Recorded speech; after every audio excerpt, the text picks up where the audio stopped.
दोस्तों नमस्कार, मैं दौलत खतूरिया आप सबका अपने YouTube चैनल ऑर्गेनिक गार्डनिंग में स्वागत करता हूं।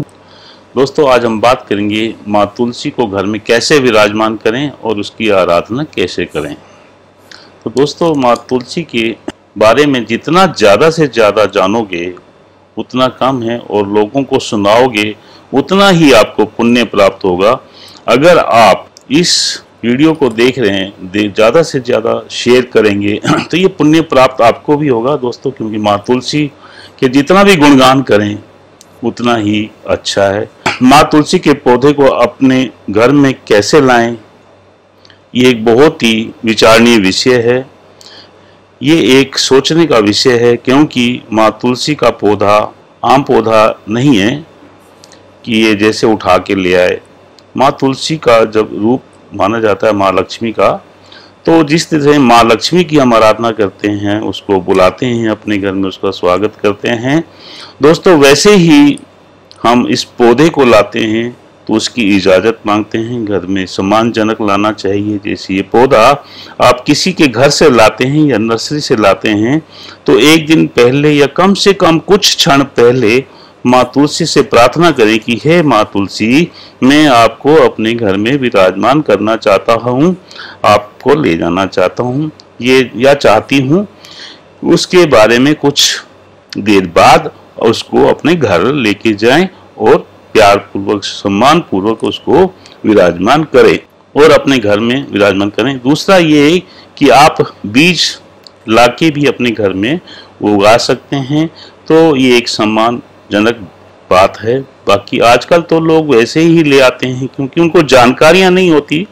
वैसे वो जानते हैं कि माँ तुलसी है, लेकिन उसकी जो सही मायने में होता है तो वो उसकी इजाज़त से पूछने से उसकी वैल्यू बढ़ती है। माँ बहुत दयालु होती है, सब माफ़ कर देती है, परंतु आपकी आस्था और विश्वास और स्नेह बना रहे हमेशा माँ तुलसी के साथ। आप अब दोस्तों लोग पूछते हैं कि आस्था व विश्वास कैसे बनता है। तो दोस्तों हम सब पुण्य कमाना चाहते हैं, घर में सुख संपत्ति लाना चाहते हैं, तो हमें ये जानना बहुत ज़रूरी है कि हम माँ तुलसी पर कैसे विश्वास करें, कैसे आस्था करें।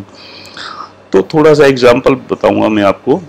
तो सिंपल सी बात है, हमें दिल से जानना होगा कि हमें बिल्कुल नहीं पता किसी भी रास्ते का। मान लो हम किसी रास्ते चलते हैं, हमें नहीं पता वो रास्ता किधर कहाँ जाता है। हम एक बनाते हैं टारगेट कि हमें वहाँ जाना है। या मैं ये कहूँ कि एक छोटा बच्चा जब बड़ा होता है, माँ बाप कितना बड़ा विश्वास करते हैं, माँ बाप पर कितना बड़ा विश्वास करता है कि मेरे माँ बाप हैं, मुझे बचाएंगे, मुझे सेफ्टी रखेंगे। तो बार बार धीरे धीरे हर वक्त संपर्क में रहता है बच्चा, तो उसको पूर्ण विश्वास हो जाता है कि यही मेरा सब कुछ है। ऐसे वो बड़ा होता है। ऐसे ही हम मान लो कहीं हम जाते हैं, मान लो हमने कहीं द्वारका जाना है, कोई भी एक जगह का नाम है, वहाँ जाना है, तो हमें नहीं पता कि उसका रास्ता क्या है, कैसे जाएंगे। तो हम किसी से पूछेंगे तो हम उस पर विश्वास करेंगे, तो वो बताएगा ट्रेन से जाना है, एरोप्लेन से जाना है, कार से जाना है, कौन सा रास्ता है, कितने किलोमीटर है।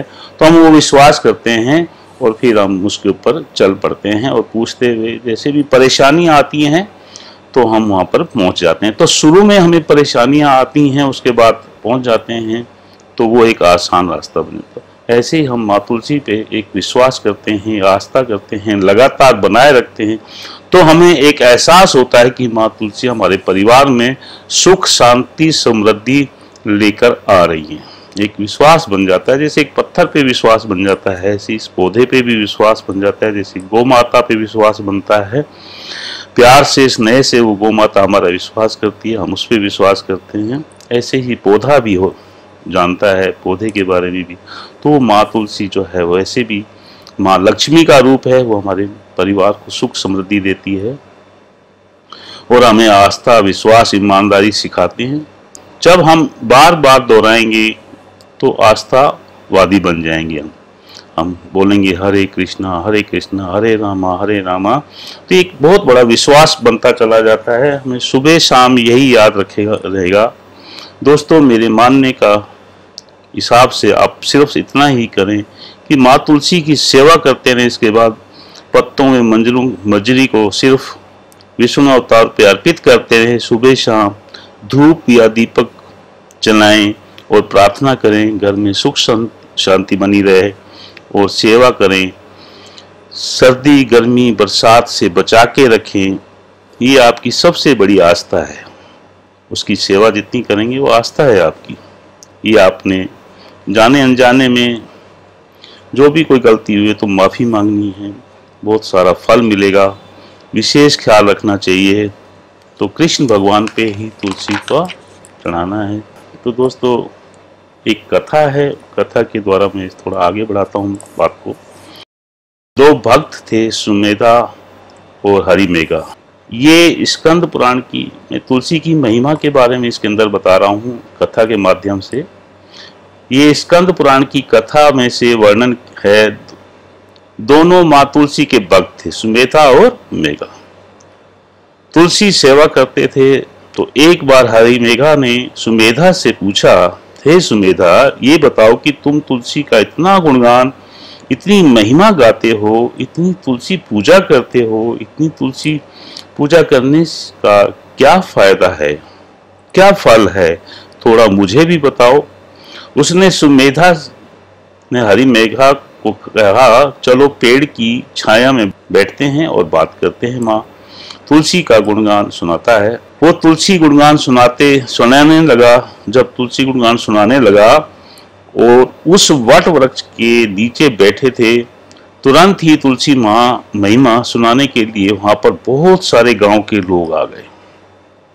तो सुमेधा तुलसी का वर्णन कर रहा था।